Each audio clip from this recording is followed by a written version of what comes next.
Please welcome Armon Dadgar.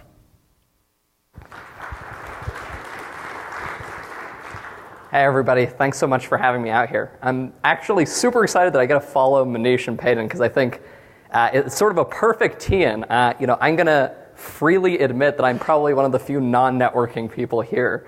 So this has been both a learning experience for me, but also sort of interesting because I think my lens on it comes from a different side, which is, hey, this network thing has to work, but I don't really know the sort of inner workings nearly as well as most of the people in here.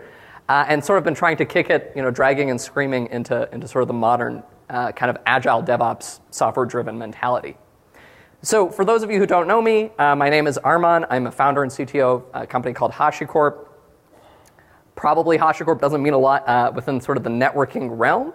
We focus on sort of the application delivery spectrum, sort of looking at sort of more of the modern DevOps-oriented approach. In terms of continuous delivery, continuous integration, sort of more agile approaches. So as you might imagine, this touches a whole lot of different personas and a whole lot of different software in the middle. Everything from how do we deal with provisioning of the low-level storage, compute, and networking, how do we think about security in sort of an end-to-end way, sort of a la Manish and Netflix, and then how do we provide distributed runtime platforms that are spanning private data center, public cloud, both, so on and so forth.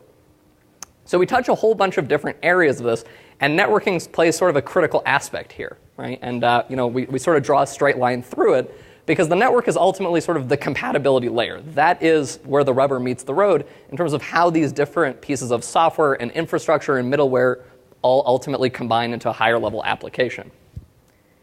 So stepping back a little bit, what are the sort of market trends we're seeing that are driving these sort of forced changes that Payton's talking about, or some of the things that Netflix has already been sort of innovating on for a decade?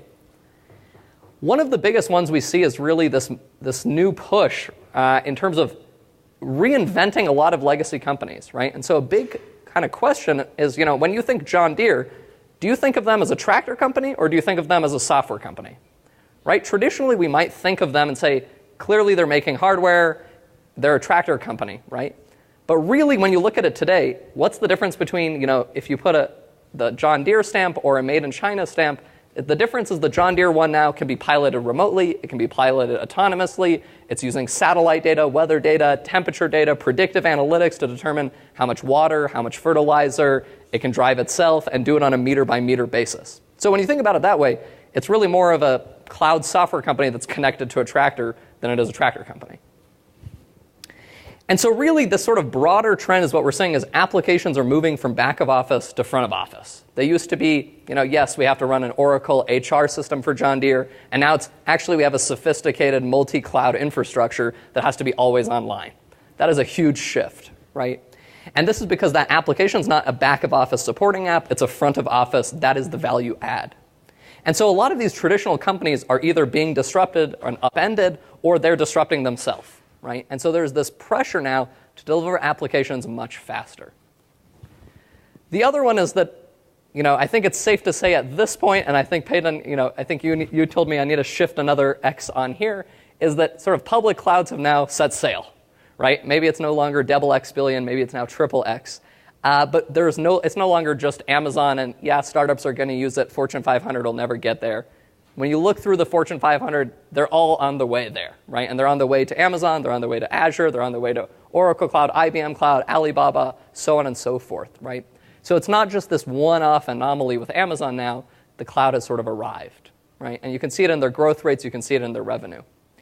And so on one side, one way to look at it is, it's just a way for us to avoid CapEx and shift this to OpEx. And for some of our new projects, we can experiment more cheaply. That's one way to look at it. The other way is sort of, as Payton said, it's a way to outsource a whole bunch of specialized knowledge. We don't have to know how to do capacity planning. We don't have to know how to run a data center. We don't have to care about physical security. We don't have to care about our networking. There's a whole bunch of stuff we no longer have to care about in this world. And we're going to pay for it, right? So that margin's going somewhere. But it also gives us this elastic capacity. We don't really have to be very fine-grained or accurate anymore in the way we did capacity planning. We don't have to know, how much throughput do I need on my network? It's like, that's Amazon's problem.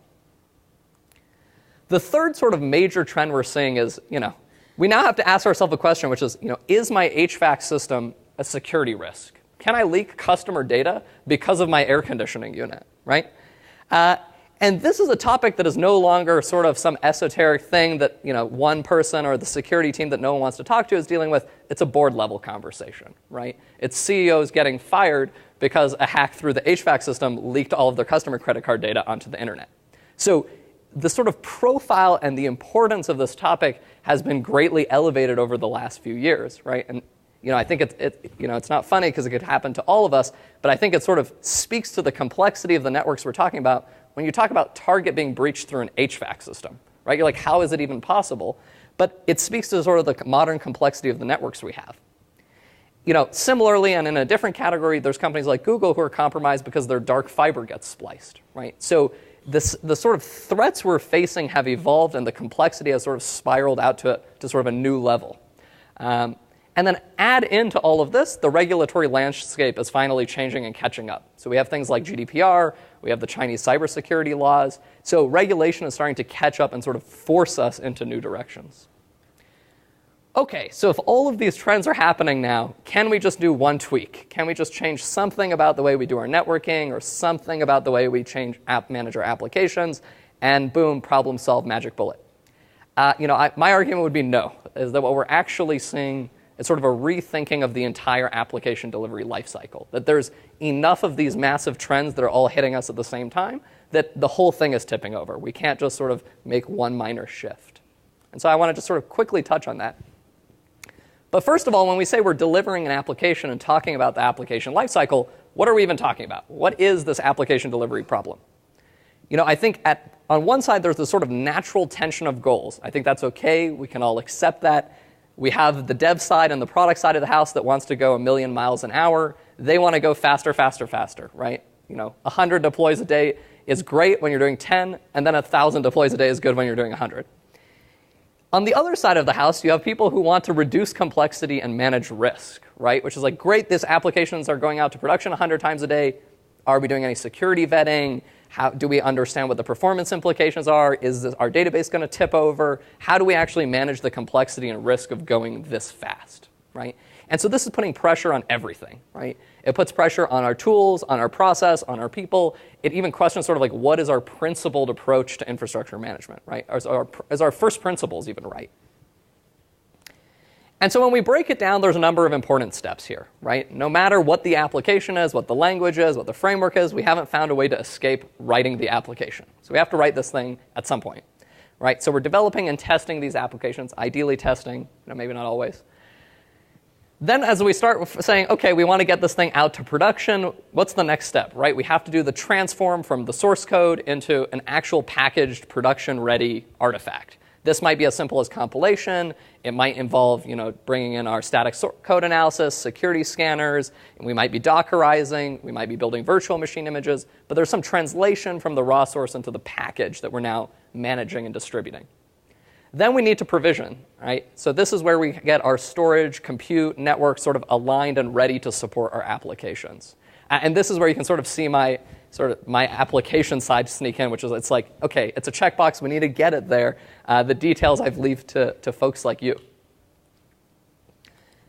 The next side of this is security, right? This used to be one that we sort of just punted on, right? And we'll talk about this later in terms of, what? We have 4 walls of our data center. Seems good. We don't have to think about security any further than this. But this is shifting, right? Now we're starting to realize, actually, this is a really important thing that we have to think about from an application identity perspective, from a credential management perspective, from a data at rest and in transit.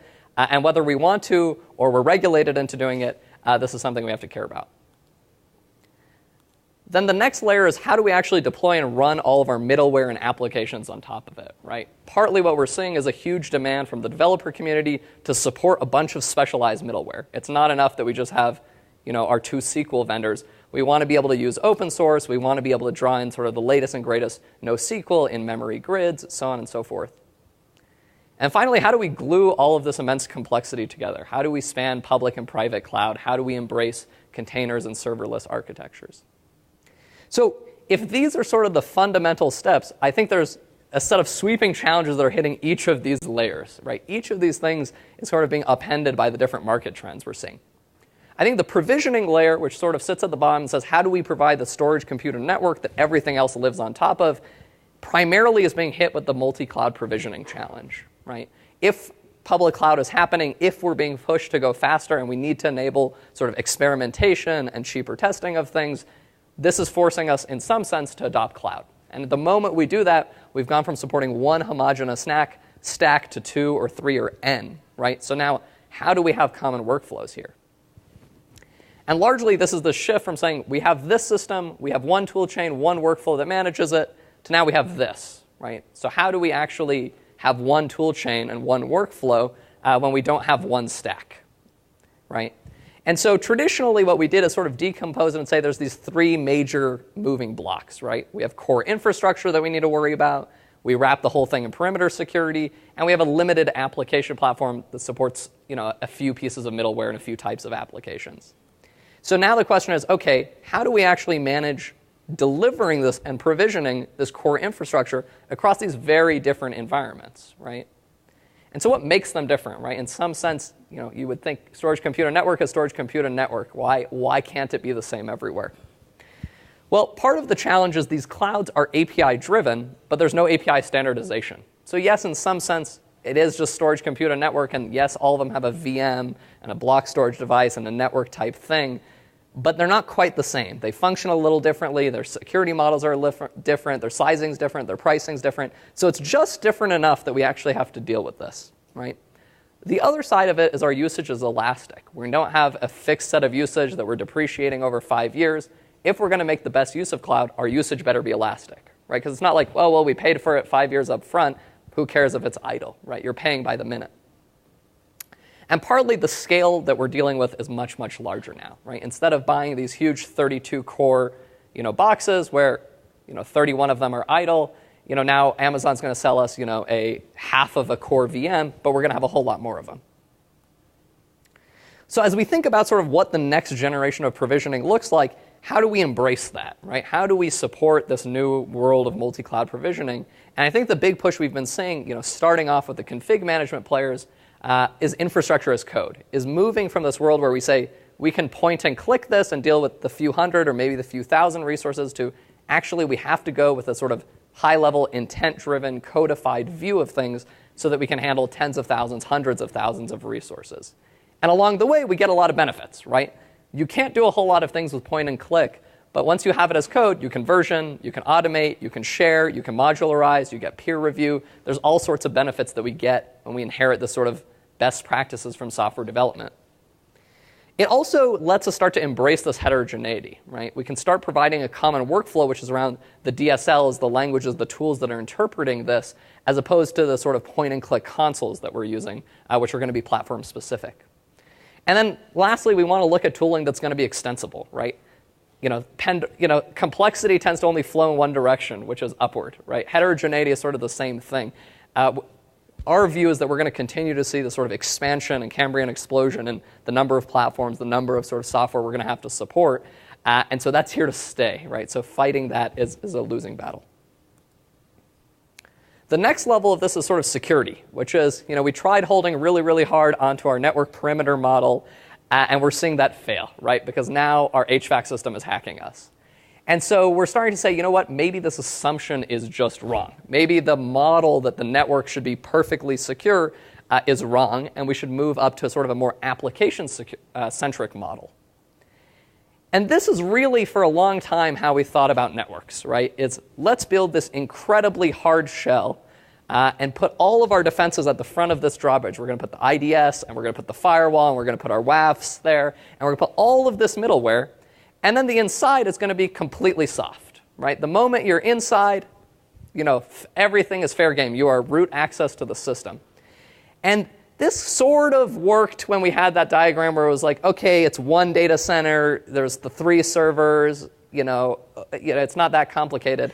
But now as we get into this world where it's like, yeah, it's 20 data centers, and every mobile device is VPN'd in through the corporate VPN, and the HVAC system is on a VPN for some reason, right? It's no longer this one castle, right? It's like, there's so many holes in this thing that it's like sort of hopeless to run around and try and close them all.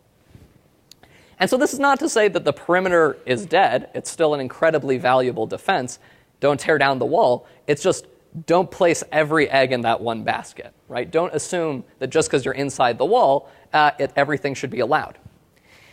And so this sort of breakdown comes from this complex topologies, right? As these topologies get harder and harder, we're sort of trying harder and harder to maintain this sort of fiction that the network is not breachable, right? And what this allowed was this really terrible assumption that now we have to fight, which is the applications, their contract from the security team was, don't worry, you're in a private network. Everything's confidential. Everything is secure. You don't need to worry about it. And now we're seeing this sort of assumption come back to bite us.